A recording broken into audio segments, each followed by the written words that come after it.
on clearing the clutter inside and out, we're talking about being a fixer-upper. Are you always trying to fix something, even if it isn't broke? Do you feel it's your job to smooth everything over and make it all right? Would you like to have peace of mind instead of feeling you need to remedy everyone and everything? Learn how to release the need of being a fixer-upper as we begin our month focusing on the holidays.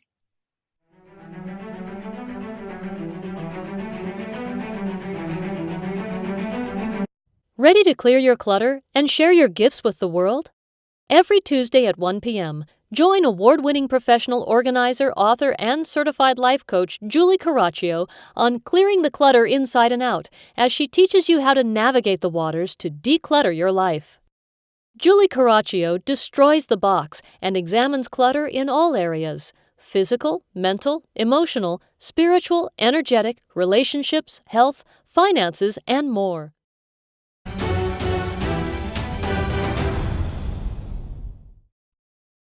Hey everyone, happy November. I cannot believe that this year is almost over.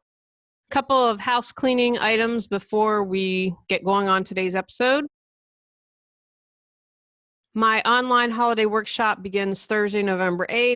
So if you're looking for a little support, it's a great way to de-stress, get organized, and clear your clutter. You can come on over and join us. And if you don't need that support but are really stressed out, consider checking out my class on the holidays. I have decided to take a break like I did in July. This makes the most sense for me, and the more I thought about it, I had first chosen July because a lot of people, it's really hot, take the time off. Most people have a vacation then. And I thought, you know what, I'm going to do the same thing with the holidays. I've got a lot going on. I love doing this podcast, but having a mental and physical break from all this, because it's a lot of work, really has served me well. So we're just going to have a half a month. I'm going to take another 6 weeks off. Don't worry, I'll be back in January. And by the end of this month, or by midway through, we'll have over 260 episodes. Don't forget to check out October, but mainly November and December and years past, because they all have a holiday focused. Or if you look in those months, if you need some extra support, they are there. You can watch, you can download, whatever's easiest for you. But I believe we're in good shape having you covered. One of my favorite episodes or shows on HGTV, and we don't get HGTV, and that's a motivation to get me to the gym because I love Fixer Upper. I'm like, okay, I can work out, but I can look at all these people having their houses redone. And if you are someone that does Fixer Uppers or a show, we nominate ourselves. We had a house in the cul-de-sac actually, and I don't know if it ever aired. It's on my to-do list. I should try to find that out, but it was on Love It or List It. And anyway, I like our home. I'm not going to do much more because we're moving, but I love those shows and really get a kick. And I really like the people Fixer Upper. And I was thinking about episodes to do for this month. I'm like, perfect name. And this actually wasn't originally planned in November, but I was taking my husband to the airport, and I love my husband. But he inspired today's episode. And so I'm taking him to the airport. He's going to Texas to visit his brother, Paul. And I say, okay, I'm going to, I'll pick you up at the airport, honey, when you come in Tuesday about 6. And he's like, what? I come in Tuesday evening. I don't come in the afternoon and go to work. And he works a swing shift. So he works 3 to 11. And I said, no. And my mind started to go, what is it I have to fix? What is it I have to do? What do I do? I have to call work? What do we do? And then I just took a deep breath and I said, you're a grown man. You'll figure it out, because I had gone in that mode. How do I fix this? How do I make it better? And he made a mistake. And I said to him, what were you thinking? We've all said that to ourselves or our children, maybe not our parents or grandparents, but a friend. What were you thinking? And they weren't thinking. And so I had to take a big step back and not worry about it and not try to change it, not fix it, not make it better, because that wasn't my job. It wasn't my responsibility. I want to be clear. If my husband said, hey, I need your support with this, can you help me? I would be like, sure, of course. What do you need?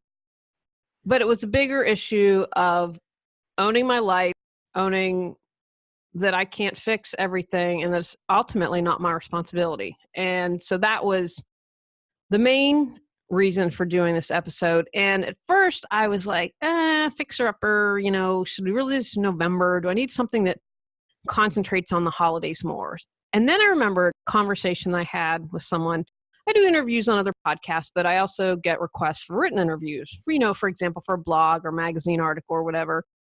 And a few years ago, someone was interviewing me about life coaching and talking about getting through the holidays and not stressing out over it.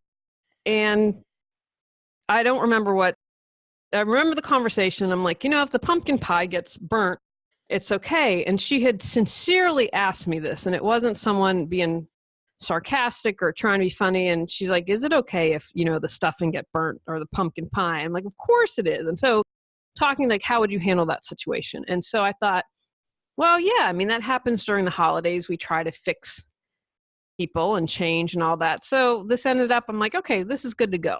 This is a topic we're going to do for the holidays. Why do we try and fix things? There always are reasons behind when we do something. We don't do something unless we get some perceived benefit from it. And I just have to do a little side note here about awareness, because I used to be a big fixer-upper. And in my mind, I was doing it from a place of good, from a place of wanting to help, not support. And I'm going to do an episode about our word choice sometime next year. I felt I was coming from a good space. And I think most times people are coming from a good space. But if you dig a little deeper on that, is it needing to be needed? What's going on here? That they always aren't from the most healthy place. So again, remember, a lot of times people have good intentions. If there's not a lot of self-awareness there, they just might not know. So I just say that, keep that in mind for yourself. Be kind as you bring more awareness to your life as well as for others. So why when we're doing this, why? Uncertainty. We may try and fix something because on the other side is the unknown. We are more fearful of what we don't know than what we do. And I'm sure we've all know someone or experienced this in our life and say, why do you stay in that relationship when it's not healthy? Well, it's known, it's comfortable. Many of us, that's a comfort zone for us. And so the thought of getting out there and taking that risk outweighs any pain that we might be having. So don't underestimate the power of comfort over uncertainty. Control. We may try and remedy a situation because we like to be in control. Raising my hand here. Still working on it, people. This is an illusion. We can only control ourselves and how we feel, how we think, how we're acting, and how we're responding. Why do you need to control something or someone? Usually fear behind that. In general, I believe we are either coming from love or fear. All other emotions can be boiled down to this. Why are you trying to control the situation? Not really about fixing, it's about controlling. We might believe we're sparing others pain. We have this false belief that if we fix something, we can spare others from having bad feelings, from experiencing something painful.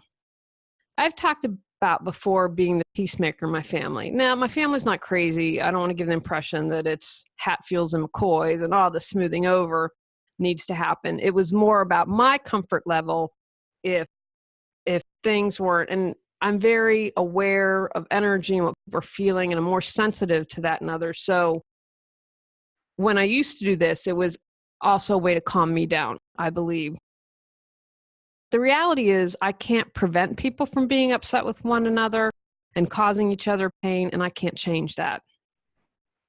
You might be in a situation that's a little more deeper where you try and doctor a situation because you don't want, for example, someone finding out something. Covering up someone's abuse of alcohol, for example. You might not want a child to see that. The reality is they probably sense something that is going on.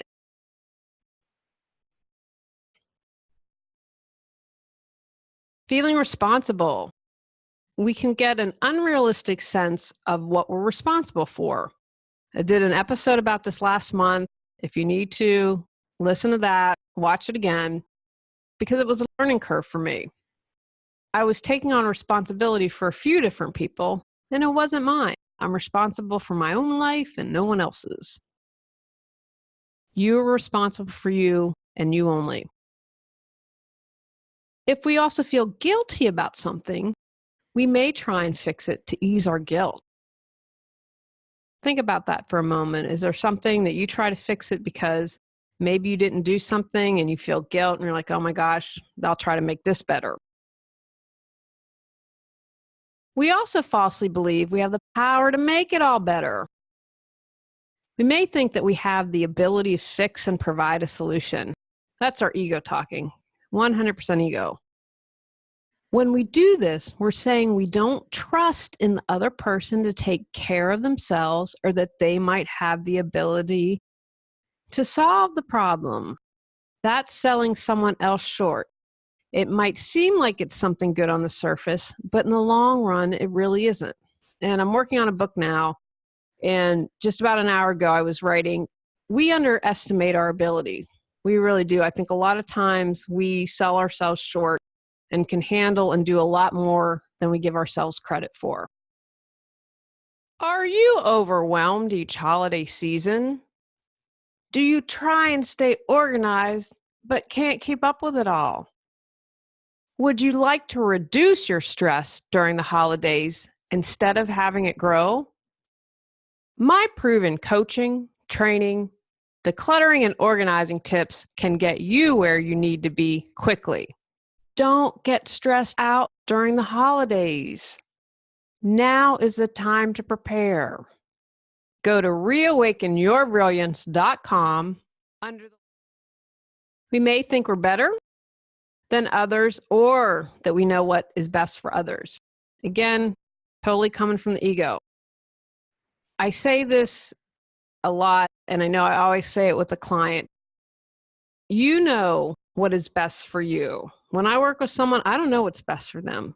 I can support them, make suggestions, but I view one of my jobs as teasing out from their soul what is going to best support you. I don't know what's best, and I never ever assume that. I work with people on supporting them to find the answers for them. Ultimately, you're the captain of your ship, and you must chart your course. And so if you find yourself thinking that you know what the best solution is, I encourage you to take a step back from that and empower the other person to chart their own destiny. You also may be projecting your fears onto someone else. Have you ever done that? Have you projected your fears onto others? I was just having a conversation with a potential client, and she is looking to sell her home. And one of her children moved out and said, oh my gosh, what if you sell your home and you won't be able to pay your rent and you won't be able to pay your utilities? Well, the child had just moved out, and it was really apparent in this conversation that it was her child that had the fears and was projecting them onto the mom. Have you had others project their stuff onto you? Whether you're projecting or being projected on, it's not fun. If you are uncertain, you may be trying to shield your feelings and do this by fixing the situation. How do we stop fixing? It's exhausting trying to fix everything, whether or not you're aware of that. You may not realize how much energy you are committing to that. Sometimes you may be making it worse for others. I had to draw a really strong boundary with a client. She was becoming dependent on me to fix her and to give her the answer and to tell her what to do next. It wasn't my job. She was disempowering herself by asking me to make it all better. I needed her to take ownership of her life. Breathe. I'm a huge fan of this. When my husband forgot to get the time off, the day off, coming back from Texas, my mind started to go into fix-it mode. I simply started to breathe. That allowed me to take a step back. It brought me more present, and it allowed me to say, I trust you. You're a grown man. You'll handle your business. Learn about another's perspective. Sometimes we get stuck thinking we need to fix something because we view it as wrong. The other person might not see the situation as wrong or in need of repair. Have an open line of communication. My husband wasn't that stressed out about missing a day of work. He said, you know what? I'll figure it out. Guess what? It worked itself out and he's still employed. The Einstein, in quote, insanity is doing the same thing over and over again and expecting different results. Have you fallen into this rut? This sometimes happens when, for example, people might enable someone that has a bad habit. They say they'll change or they're going to stop the behavior somehow, and then it doesn't happen, and instead of setting a boundary, there's no consequence. One of my life goals currently is reading Sue Grafton's Alphabet Mystery series with Kinsey Milhone, and I am on letter Q. So I'm in the home stretch of reading all those mysteries, and they take place in the 80s. I really like them because it's old-fashioned detective work. And in one that I read a couple books ago, the brothers complained that the father would always lay down the law with the child and then never go through with it, and the child continued to be the wild child and have bad behavior. So examining that, are you setting rules and then no change happens, and then you're kind of caught up in this vicious cycle? So you're going to want to look for new changes or solutions if you're doing the same thing and it's not changing. Ask questions instead of assuming, and we all know what assume means. Ask how the person would like to get support. What you might see as supportive or helpful, they see as meddling. Share the ways you like to be supported as well when you feel like someone is trying to fix you and you don't like it. You may believe that you're protecting someone from life's disappointment, and it might seem like a good idea at the time. I knew someone that I had gone to high school with, and when they went to college, they pledged a sorority, and I don't know if it was a couple times anyway, they didn't get not listed, whatever. They didn't get accepted into the sorority, and they had a complete meltdown. And the mother had to come and the boyfriend had to come. And if you've had disappointments throughout your life, then if something like that happens, yeah, it's not fun and it may be unpleasant, but you don't go into meltdown mode. So if you try to stop and fix it now, you could be harming someone more in the long run. You can't protect anyone from life's disappointment, and there might be important lessons in there for them to learn. So remove the view that you are protecting someone, because you most likely aren't. Change your perspective. Not allowing others to learn lessons or make mistakes doesn't help them. Just like I mentioned a moment ago, if you try to protect someone from being disappointed, it does them more harm usually in the long run than not. We all came here to grow and experience life. Instead of seeing yourself as supporting or protecting them from someone or something, see that you may be hindering their growth and learning. More often than not, I mentioned this earlier, we're more capable than we think. Other people are, as well as ourselves. Whatever you have to do, say a little prayer, send a little love, and trust they will handle or learn the lesson.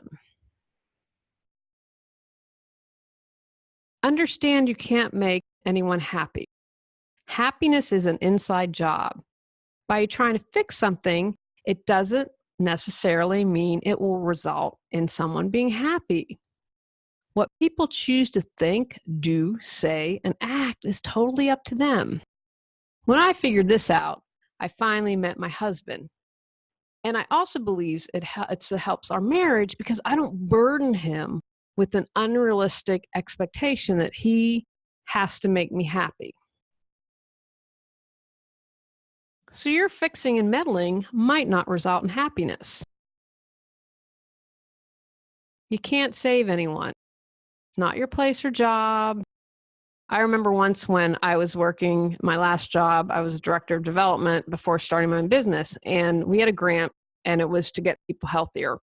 And I said to the person who was running it, my job was writing the grants, writing reports, and they implemented the program. And I said, we can try, we can't force people to lose weight. We can't force people to eat better. And it's like, yeah, but if we don't have the results, we don't get the grant, we don't have the funding. And I said, sometimes you have to let people fall down in order for them to reach a point where it gets so bad, like, oh, maybe I've had a heart attack or maybe I'm in a wheelchair. But sometimes that's what it takes for people to have a wake-up call. If you are someone that believes it's your job to fix and save, encourage you to rethink that. Get out of that perspective. Be like, people have their own lives to live. I can send them love from far away, but it's not my job to change or do that. Listen, but don't offer advice. I love this solution because if you're always wanting to fix and change, this is a way that you can still support someone. And most of us appreciate being listened to. But here's the key. Instead of automatically offering a solution, simply tune in. Listen. So many times we aren't good listeners. Practice active listening. Don't make suggestions. If you feel an appropriate time for a question, you might want to just let them get everything out. And you could say, would you like to hear my thoughts? If they say no, respect that. Or ask for clarification or ask questions. I know that if I have a sounding board and someone just listens to me, or if they ask a question or two, I know sometimes I can unravel that thought that I have, and I'm trying to find a solution. I'm trying to fix it for myself, but talking to someone helps me. It supports me because, as I talk it through, this potential solution is coming to me. I have to share that I was reminded of the power of listening because I have a friend going through a really bitter custody battle. It's gaslighting its finest. I've truly have never in my life. She was telling me all this, and I couldn't believe it. It was really. I'm grateful I'm not going through that. And if you are someone who's going through gaslighting, I encourage you to get support so you don't think that you're going crazy. And so I posted looking for support for her in my women's group on Facebook. Does anyone have any suggestions or resources? And one woman said, you know what? You're listening to her. And don't underestimate the power of that. And I was allowing her to unburden herself. I couldn't change her ex. I couldn't change what the system was doing, but I could listen to the pain she was in. So again, this is a way of listening that you can support them without having to have that automatically, I got to change, I got to take action. Simply listen. One of the few times I'll tell you not to take action. Put the energy into fixing yourself. Fixer upper yourself. Probably the best solution out of anything that I have said in today's episode. We all have ways we can improve. Bring your focus back on yourself and put your time and talents and effort there. Again, as I look through my life and look back on it, and I used to be a fixer-upper big time, and that would allow me to distract from having to take a deeper look at myself. Again, I can't be angry. That was who I was at that point. That's all I knew. And as Maya Angelou says, when you know better, you do better. So there were lessons that I had to learn. But now that I'm aware of that, and okay, that's not my job. I'm really aware of my responsibilities and what I need to own.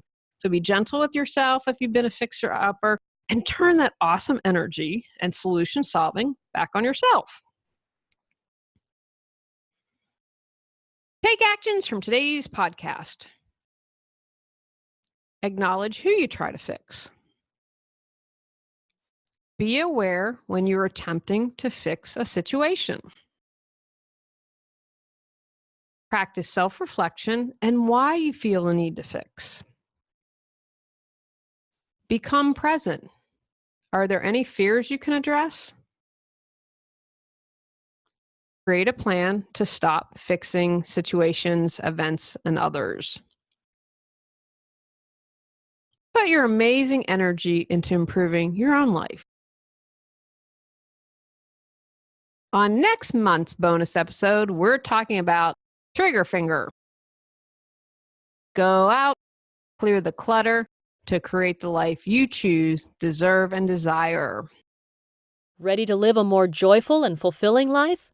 Sign up for our newsletter and receive a free copy of 10 Steps to Clearing Clutter Inside and Out. Learn more at reawakenyourbrilliance.com. If you enjoyed today's episode, please rate and review Clearing the Clutter Inside and Out. See you next Tuesday at 1 p.m.